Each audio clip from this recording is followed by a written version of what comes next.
Bueno, vamos a comenzar. Justo estos dos temas que pareciera que son totalmente contradictorios, pero que tienen sus matices en común, que están relacionados porque implican cuestiones como filiación, como derechos y obligaciones entre ascendientes, descendientes, paternidad, derechos y obligaciones, interés superior de la infancia, eh, y que son de los procedimientos más comunes que se dan más en las controversias de orden familiar, justo porque están relacionadas con la situación de la paternidad. Bueno, la patria potestad obviamente es en razón de ambos progenitores, quienes son quien los ejercen. Pero bueno, vamos a comenzar. Primero vamos a empezar a analizar los conceptos base. Yo siempre he considerado que para entrar al fondo de un proceso, de un procedimiento, de un juicio, de una controversia, es indispensable que nosotros manejemos estos conceptos básicos, indispensables, que muchas veces dejamos de lado, pero que son el sustento de nuestra acción, ¿no?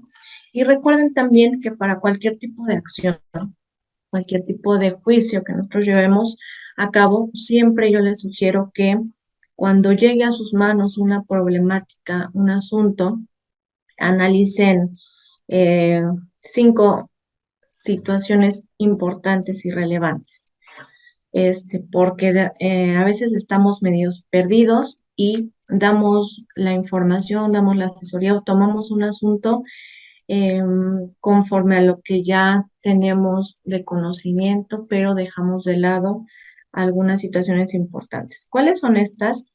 Primero que analicemos cuáles son las personas.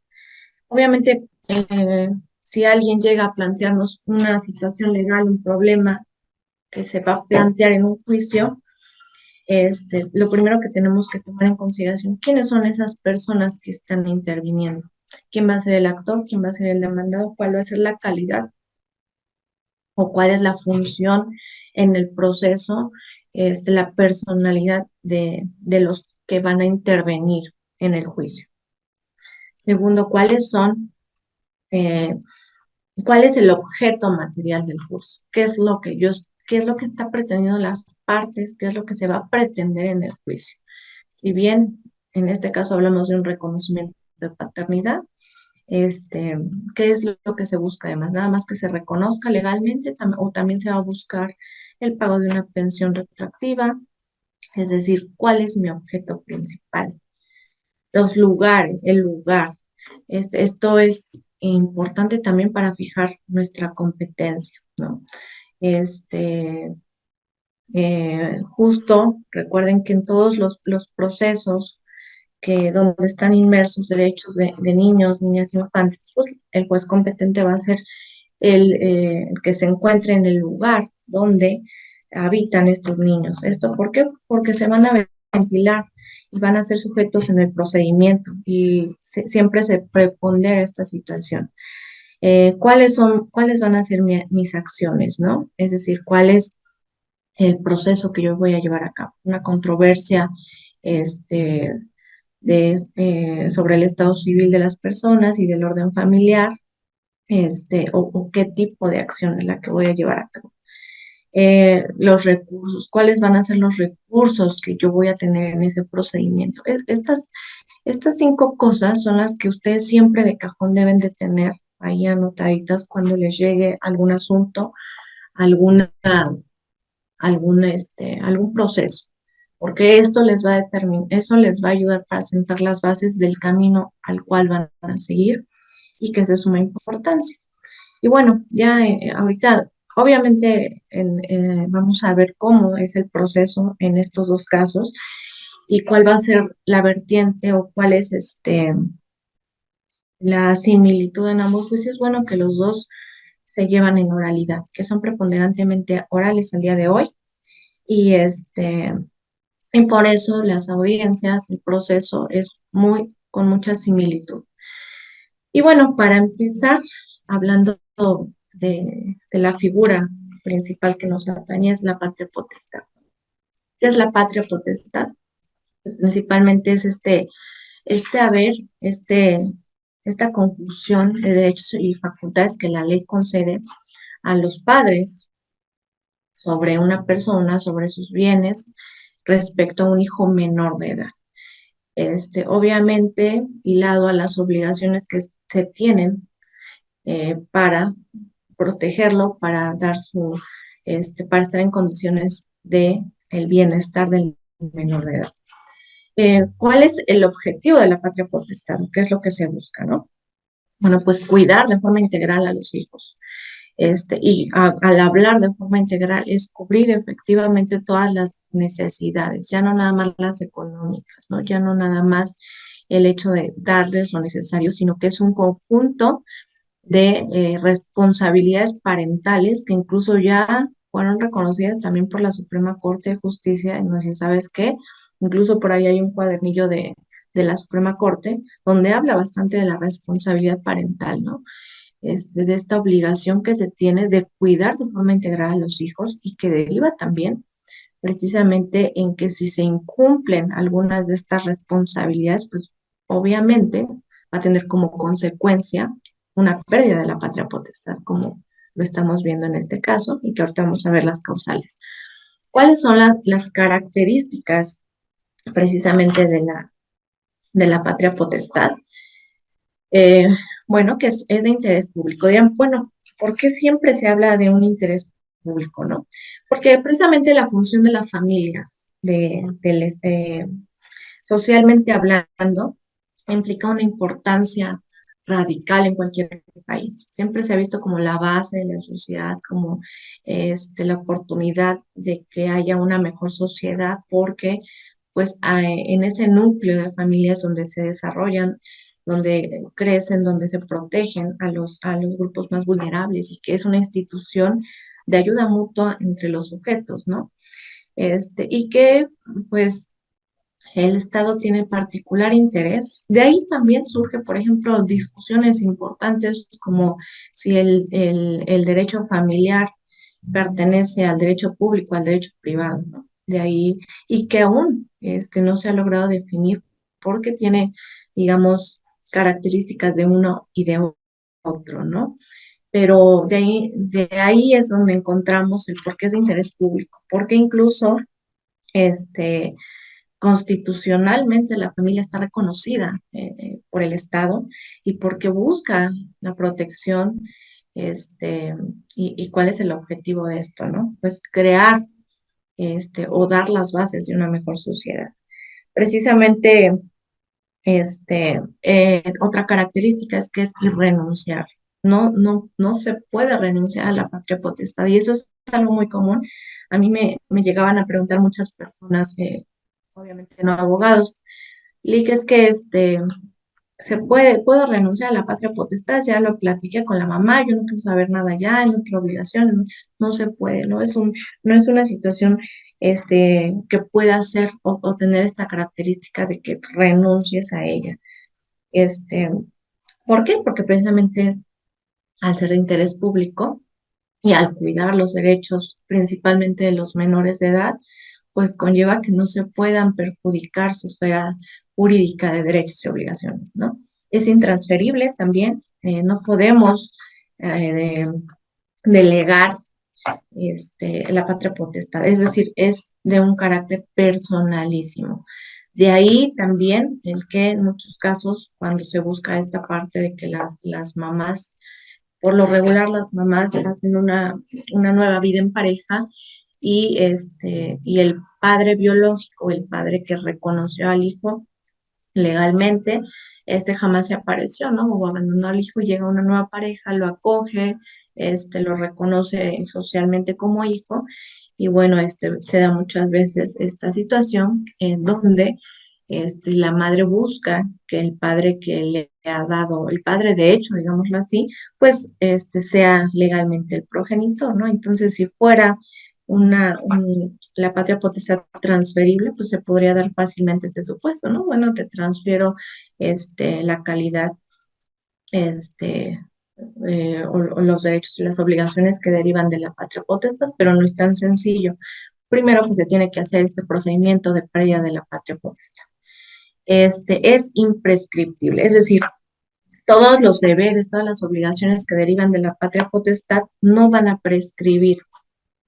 ¿Por qué? Porque simplemente se protegen estos derechos fundamentales de los hijos y esta función o estas obligaciones se pueden ejercitar este, a pesar del tiempo. No prescriben las obligaciones que derivan de la patria potestad. Sin embargo, bueno, también hay que ser conscientes que justo cuando salieron estos criterios donde se podía demandar o se otorgaba la pensión retroactiva en personas mayores, bueno, hay gente que ya de 35, 40 años dice, yo quiero demandar a mi papá y tengo derecho a que me pague los tantos años que me dejó a una edad ya sumamente mayor, ¿no? Entonces ahí también es como una cuestión de sentido común y de lógica, pero estos derechos no prescriben en el tiempo. Es temporal. ¿Por qué es temporal? Porque obviamente deriva o los efectos jurídicos de la patria potestad son con relación a los hijos menores de edad. Entonces, ¿qué es lo que pasa? Que justo mientras dura la minoría de edad, pues se ejerce la patria potestad, pero una vez terminando esta, pues también se termina la patria potestad. Em, es excusable solamente en el supuesto donde hay un impedimento respecto a personas que son mayores de 70 años, es decir, no están en condiciones, no tienen la salud, no tienen este, justo las herramientas, las posibilidades de poder ejercer de una forma idónea la patria potestad. Entonces, en estos casos sí pudiera ser excusable.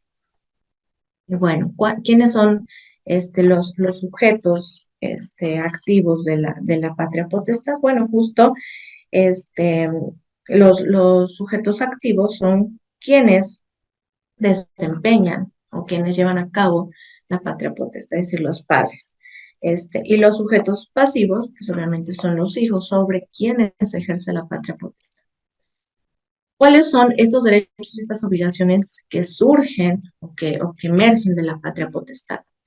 Y esto es bien importante porque si nosotros conocemos estos derechos y estas obligaciones y en algún momento se incumplen o se dejan de hacer, pues va a tener como consecuencias este tipo de procedimientos donde ya sea que se pueda suspender o que se pueda terminar, perdón, se pueda perder la patria potestad.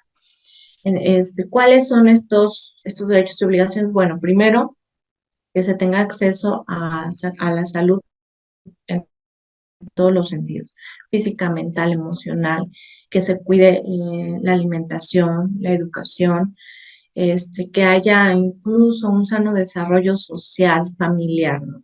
Donde haya afecto, cariño, interés, atención, y donde no exista, donde sea un ambiente libre de violencia familiar, que es algo que estamos escuchando muy común, ¿no? Violencia familiar, y que también se nos hace tan común, o que algunas conductas que pretendemos señalar como violencia familiar, muchas veces tampoco están sustentadas, ¿no?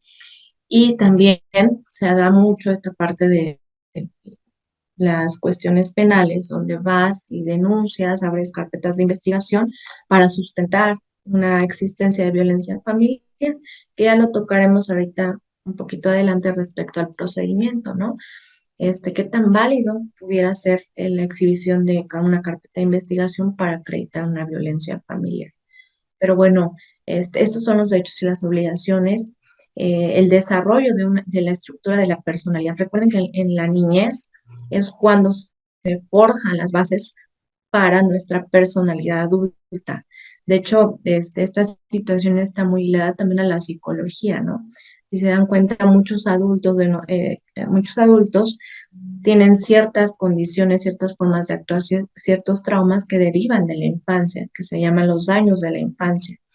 Entonces, por eso va muy relacionado a este interés público, al hecho de que la familia tiene esta trascendencia importante porque se están formando seres humanos desde el inicio, seres que van a tener un papel importante en la sociedad, y que se dan las bases para ello. Este, Y obviamente tiene que haber una responsabilidad personal, social con respecto a los hijos, que implica esta parte del cuidado integral.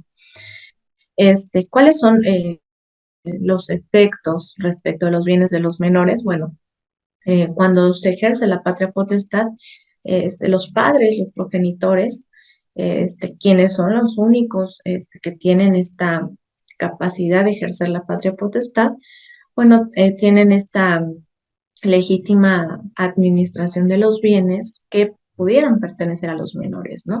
Podrían decir, bueno, en la mayoría de casos los menores no tienen bienes, pero pudiera haber excepciones, ¿no? Incluso cuando hay niños que también ya reciben alguna retribución económica por el desempeño de alguna actividad, llámese atletas, llámese deportistas, llámese a lo mejor artistas, etcétera. Entonces, los padres tienen esta función, esta responsabilidad de administrar, pero para su bienestar, y para poder cuidar del patrimonio de los hijos, ¿no? No es sinónimo de lo que gane mi hijo ya es mío porque es menor de edad y yo más. Se ha luchado a través de estas últimas décadas por este reconocimiento de los derechos de la infancia, donde ya los niños ya no son vistos como objetos, como algo que no tiene derecho a opinar, que es invisible y que se someten únicamente a la autoridad de los progenitores, ¿no? Ya va cambiando esta visión. Obviamente se tiene que rendir cuentas cuando existen esta situación de recursos en menores de edad. También podemos hablar del usufructo legal del padre, o también llamado usufructo paterno-filial, lo que hablábamos de la estructura de la personalidad. Y bueno, ya hablando de la patria potestad, vamos a enfocarnos a lo que nos atañe el curso de la terminación. Perdón, una parte de lo que es la patria potestad, cuando se termina esta, y cuándo se va a terminar, precisamente cuando muere alguno de los progenitores, alguno de los dos que ejerce esta patria potestad, o antes era cuando se emancipaban los hijos, ¿no? Cuando se contraían matrimonio, y pues hasta ahí se terminaba, pero recuerden que ya no existe, ya no está permitido el matrimonio entre menores de edad, precisamente por estos acontecimientos que se están generando respecto a la vulneración de derechos de las mujeres, ¿no? Donde ya es muy común o era muy común que se vendieran las mujeres en matrimonios forzados. Entonces, ¿qué es lo que se hace? Ya no está permitido. Eh, y bueno, obviamente por la mayoría de edad del hijo, con la adopción del hijo. De esa forma se termina la patria potestad. Cabe señalar que en estos casos, por ley, pues pudiera continuar o pudiera solicitar el ejercicio de la patria potestad, pues los abuelos, ya sea paternos o maternos, en una jurisdicción voluntaria, en un procedimiento judicial no contencioso, cuando se da un supuesto de estos, ¿no?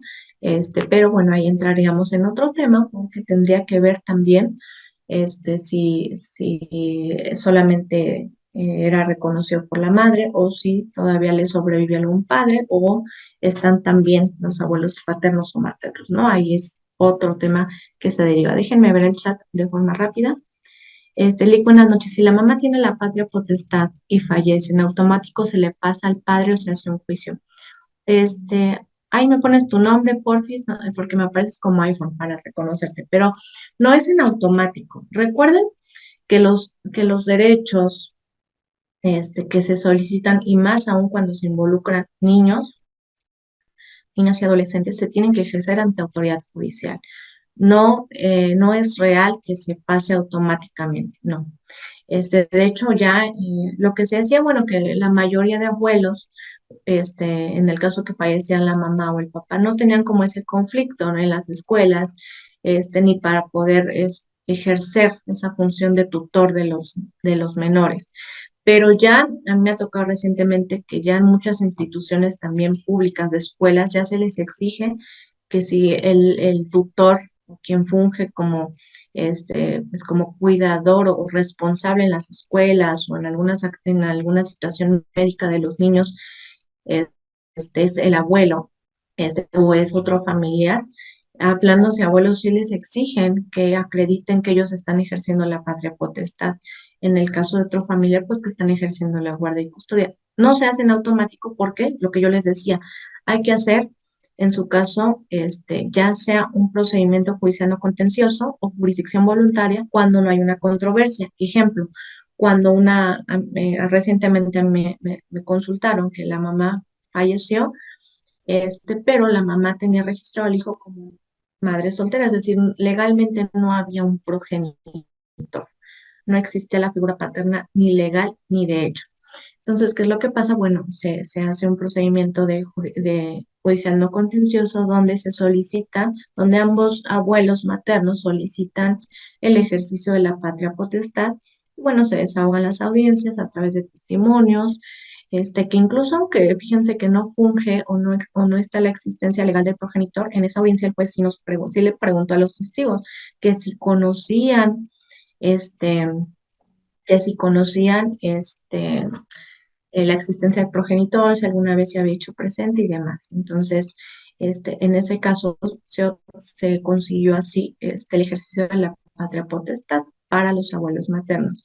Les decía yo, si hay una situación donde estén, tal vez si el papá, a lo mejor el papá está desaparecido, ¿no? Nunca se apareció, pero está la mamá y la mamá fallece y a lo mejor el niño está a cuidado de sus papás, ellos sí tendrían que demandar al padre la pérdida de la patria potestad.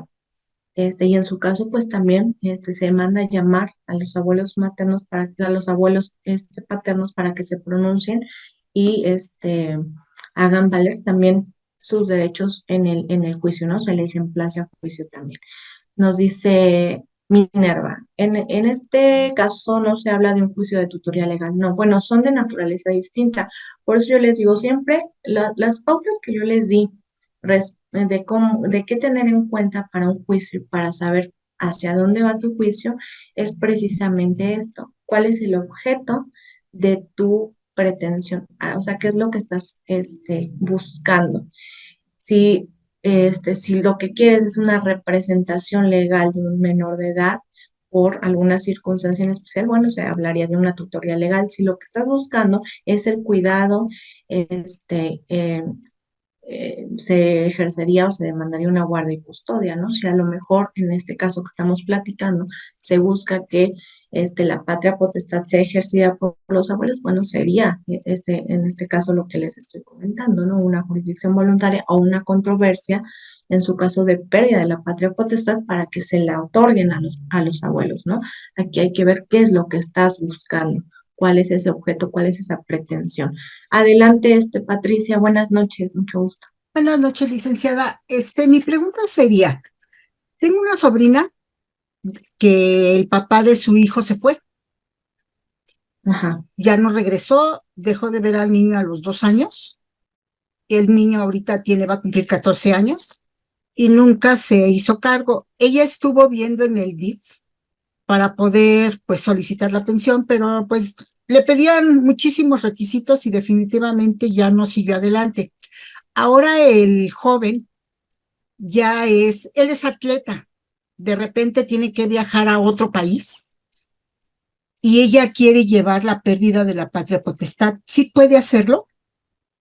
claro, claro, ahorita vamos a ver las causas por las cuales se pierde la patria potestad, pero de hecho es algo muy común y una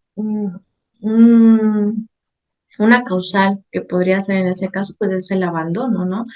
Un abandono reiterado. Es más, la legislación marca que un abandono de 3 meses. Imagínate cuántos años ya lleva ese adolescente sin saber de su progenitor, ¿no? Sin tener una convivencia, una relación paterno-filial. O sea, ya no existe una responsabilidad parental. Entonces, claro que sí se podría, y de hecho es lo más idóneo, ¿no? Para que pudiera viajar sin problemas y ya se quitaran eh, pues esta problemática, ¿no? Porque a veces son padres ausentes, decían por ahí, hijos, huérfanos de padres vivos, ¿no?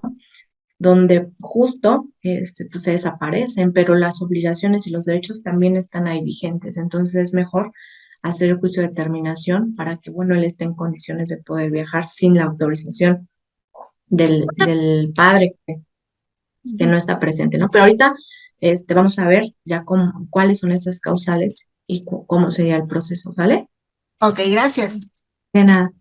Déjenme ver si no hay más preguntas. Bueno, este, mm, ¿en qué nos quedamos? En la terminación. Perdón, yo tengo una pregunta, ¿puedo? Adelante, ¿quién es? Minerva, me llamo Minerva, buenas noches. Ah, Minerva, adelante, adelante. En este caso, por ejemplo, que se va a demandar la pérdida de la patria potestad a un padre ausente, porque es una de las causales, y falleció la mamá del infante, primero se tendría que hacer un juicio de tutoría legal para llevar a cabo la representación legal de ese infante en contra del papá. Por Bueno, ejemplo, yo ahí yo ahí la primera pregunta que te haría es, ¿quiénes son los sujetos de tu caso? Es decir, ¿quién está interesado en que se pierda esa patria potestad? supongamos que los abuelitos. Yo ahí te diría que no, porque están legitimados, el Código Procesal, de hecho, incluso les da esa facultad de que ellos son, digamos, veámoslo así, que en el Código adjetivo nos señala, ¿sabes qué? Los progenitores son los que ejercen la patria potestad, pero a falta de estos, y nos da una lista, y en esa lista están los los abuelos paternos y maternos, ¿no? En el caso de la Ciudad de México. En el caso del Estado de México también lo faculta a los tíos. Entonces, como están en este supuesto, ellos no tendrían que agotar una tutoría legal, porque la ley faculta para que ellos puedan entrar en sustitución de los progenitores, es decir, ya podrían demandar directamente la pérdida de la patria potestad. Y obviamente como medidas provisionales, pues, ¿qué implicaría? Pues la guardia y custodia provisional, el cuidado, la administración de los bienes, todo lo que implica la guardia y custodia. Ok, Ujú. gracias. De nada. Y bueno, cuando hablamos de la pérdida de la patria potestad, estamos hablando de que la palabra perder, pues es una condición donde ya no tiene revés, ¿no? Es como cuando echas un volado, ¿no? Pierdes o ganas. O sea, se pierden todos los derechos, todo lo que está implícito ahí se pierde. Pero ¿cómo se pierde la patria potestad? Únicamente por resolución judicial, no hay más. Porque retomamos, si hablamos de las características, era irrenunciable, ¿no? Intransferible. Entonces, la única forma es que un juez decrete que se perdió la patria potestad y para eso se tienen que cumplir algunas causales que la ley establece. Otro supuesto es la suspensión, ¿no? ¿Cuándo se dan estos supuestos donde se suspende la patria potestad? Bueno, lo mismo, tiene que ser declarada por un juez porque si hablamos de suspensión no es definitiva como la pérdida, ¿no? Pero estamos hablando de de dejar, digamos, en stand-by esos derechos y esas obligaciones de la patria potestad. ¿Cuándo se dan estos supuestos? Uno pudiera ser cuando no permiten las convivencias, ¿no? Que es algo muy común y que a veces principalmente las madres, ¿no? Son las que están como restringiendo, como obstaculizando las convivencias entre los padres, entre los hijos y los padres, pero no han visualizado las consecuencias, ¿no? Y muchas veces nos olvidamos que incluso pudieran ser consecuencias de suspensión de la patria potestad, ¿no? Pero bueno, nos vamos a enfocar precisamente en los puestos de la pérdida de la patria potestad.